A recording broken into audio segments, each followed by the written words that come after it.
Fakta ini akan mengejutkan Anda. Ternyata, jejak kekristenan di Nusantara telah ada jauh sebelum Islam.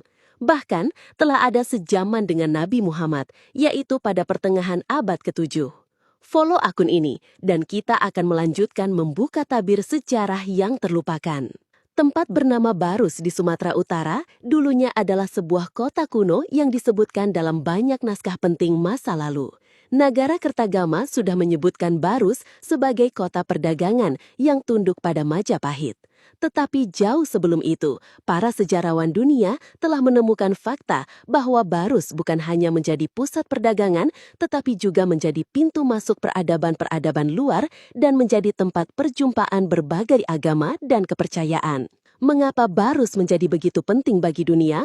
Barus adalah penghasil kamper atau yang lebih populer dikenal dengan kapur barus.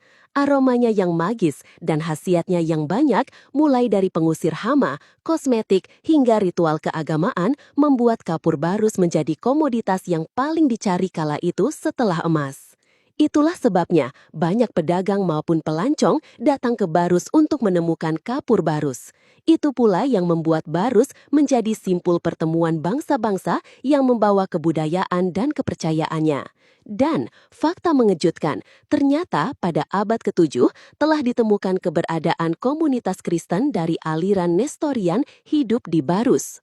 Abu Sholih Al-Armini menulis bahwa jauh sebelum pedagang Timur Tengah datang ke Barus, sudah ada orang-orang Nestorian. Kitab Nazm Al-Jawahar, tulisan Sa'idah Al-Batrik, juga menyebutkan bahwa pada abad ke-7 sudah ada jemaat Nestorian di Barus. Pernyataan itu diperkuat dengan ditemukannya sebuah salib Nestorian dan sebuah inskripsi yang ditemukan pada batu nisan di sebuah kompleks pemakaman kuno yang berbunyi, "Inilah kubur Marsargis, Imam Besar." Prasasti itu memang bertarik abad ke-9 Masehi. Ternyata pada abad ke-9 telah ada seorang imam besar bernama Marsargis. Gelar imam besar adalah setara dengan gelar uskup. Ini menunjukkan bahwa di tempat itu telah ada komunitas Kristen Nestorian yang permanen yang telah ada sejak abad ke-7 dan pada abad ke-9 masih bertahan. Fakta lain berikut ini akan lebih mengejutkan lagi. Terungkap dari naskah-naskah kuno Nestorian, ternyata terdapat informasi adanya keuskupan di Dabak yang wilayahnya mencakup Jawa dan Sumatera bagian selatan. Jadi, selain di Barus yang ada di Sumatera bagian utara, rupanya ada keuskupan Nestorian lain yang disebut dengan keuskupan Dabak. Fakta ini mengungkap bahwa ternyata Kristen Nestorian juga berkembang di Sumatera Selatan dan Jawa. Keberadaan komunitas Kristen Nestorian masih disaksikan oleh misionaris Katolik bernama Giovanni de Marignoli dari Italia pada abad ke-14.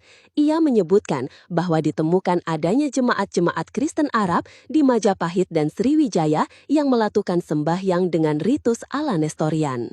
Kristen Nestorian adalah bagian dari Gereja Ortodoks Kaldea Syria yang menggunakan bahasa Arab dan Syria.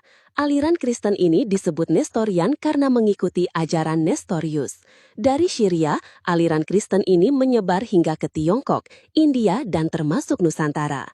Namun, di Nusantara jejaknya makin ke sini makin lemah. Sangat mungkin mereka kemudian berkonversi menjadi Islam ketika pengaruh Islam menguat secara sosial dan politik di seluruh wilayah Nusantara. Namun, di India, komunitas ini masih bertahan hingga kini.